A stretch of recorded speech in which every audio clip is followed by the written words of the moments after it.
আল্লাহ পাক বলছেন আল্লাহু লা ইলাহা ইল্লা হুয়াল হাইয়ুল কাইয়্যুম। আল্লাহ হচ্ছেন তিনি যিনি ছাড়া কোনো ইলাহ নাই। লা ইলাহা ইল্লাহু, তিনি ছাড়া কোনো ইলাহ নাই, সার্বভৌমত্বের মালিক কেউ নাই। এই যে লা ইলাহা, কোনো ইলাহ নাই,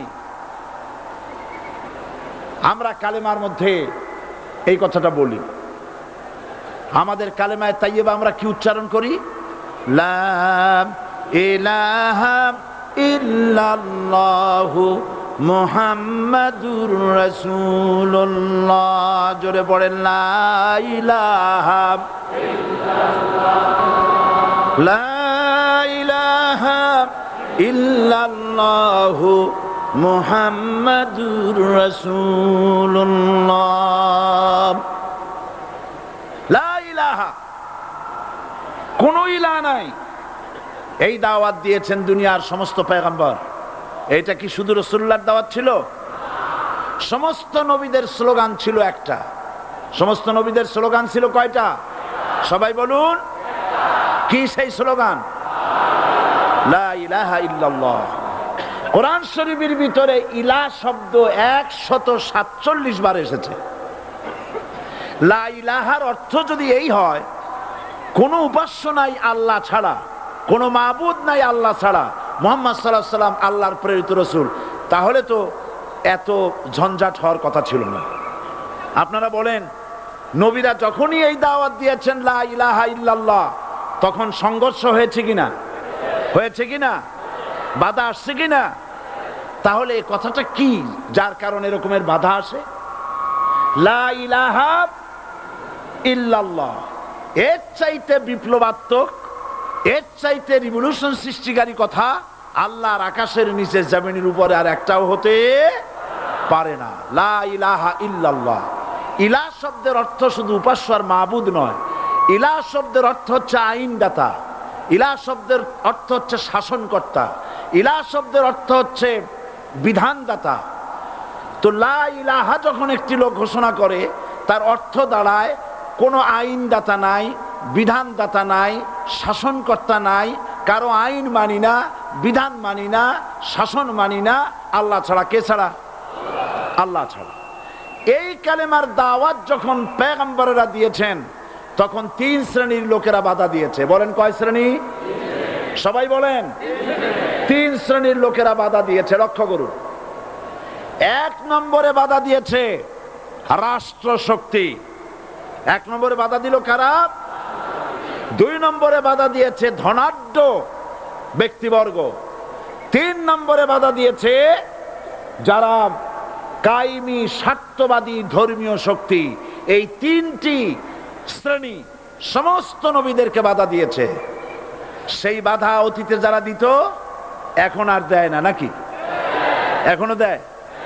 দেখুন, এই কালেমার দাওয়াত হযরতে মূসা আলাইহিস সালামকে যেদিন আল্লাহ পাক প্রথম ওহী দিলেন, এই দাওয়াত শুধু রাসূল দেন নাই। আল্লাহ পাক বলছেন প্রত্যেক নবী তার জাতিকে এই দাওয়াত দিয়েছেন। কি?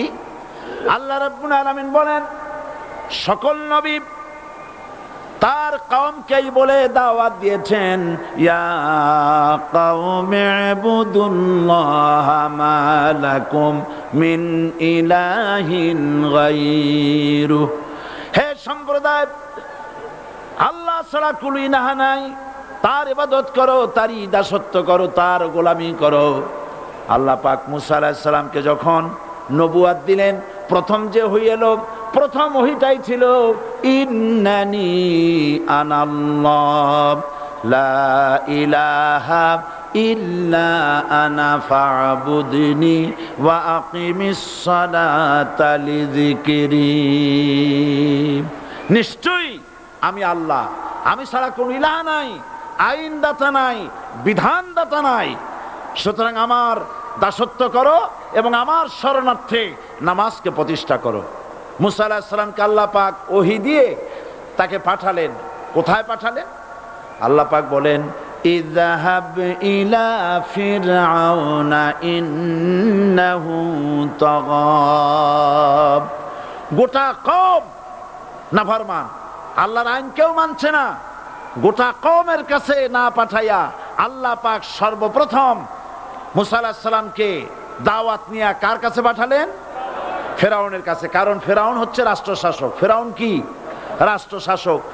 টিলা নিচের পানি পাহাড়ের উপরে যায় না, উপরের পানি না নিচের থেকে উপরে যায়?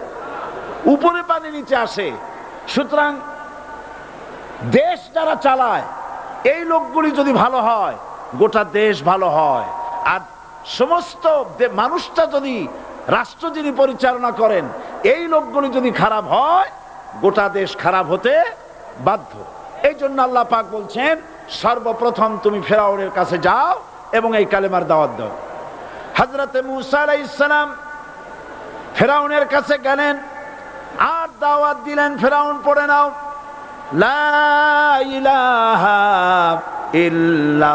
ইল্লাল্লাহ। একটি কথা আপনাদের মনে রাখতে হবে, দুনিয়ার কোন ফেরাউন, কোন নমরুদ, কোন সাদ্দাত, কোন হামান কেউ বলে নাই যে আমি আল্লাহ, আমি রাজ্জাক, আমি খালেক, আমি পৃথিবীর সৃষ্টি করেছি। কথা কেউ বলেছে? কেউ বলে নাই। কি বলেছে তারা? ফেরাউন বলেছে মা আলিমতু লাকুম মিন ইলাহিন গায়রি, আমি তো জানি না আমি ছাড়া আরো কোন ইলাহ আছে, এ কথা আমার জানা নাই। সুতরাং আমি হচ্ছি ইলাহ আর তুমি বলছো লা ইলাহা।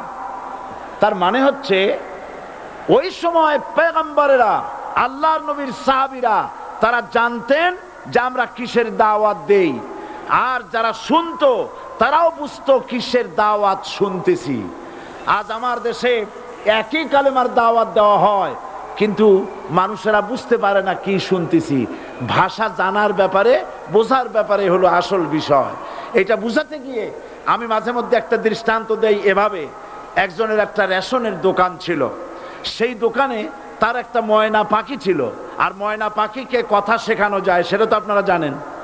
জি, ময়নাকে শিখায়েছে যে লাইন করুন, এক এক করে আসুন। ময়না এই কথা শিখেছে। সকালবেলায় যখন রেশনের দোকানে ভিড় পড়ে গেছে তখন ওই পাখি খাঁচার মধ্যে বসে বলছে লাইন করুন, এক এক করে আসুন। একদিন খাঁচার দরজা খোলা পেয়ে পাখি উড়ে গিয়ে গাছের ডালে বসেছে। আশেপাশে যত পাখি ছিল তারা চিন্তা করলো এই রকমের পাখি তো কখনো দেখি নেই। ময়না তো দেখতে কাকের মতো না, শালিকের মতো না, দেখতে একটা ভিন্ন রকম। ওরা এসে চতুর্দিক থেকে এই নবান্ত, এই যে নতুন এসেছে, ওরে ঠোকরানো শুরু করেছে চতুর্দিক থেকে। ঠোকরানি খেয়ে ময়না বলতেছে লাইন করুন, এক এক করে আসুন। এখন ময়না তো বোঝে না যে কি বলতেছি, আর যে পাখিরা ঠোকরাচ্ছে তারাও তো বোঝে না যে কি শুনতেছি। ময়না যদি বুঝতো যে আমি কি বলি, সবাই মিলে ঠোকরায়, তাই জান বাঁচে না। লাইন করে ঠোকরাইনি তো কলজে যাবে, সব ঠোঁটে ঠোঁটে চলে, বোঝে নাই। আমাদের অবস্থা তাই হয়েছে।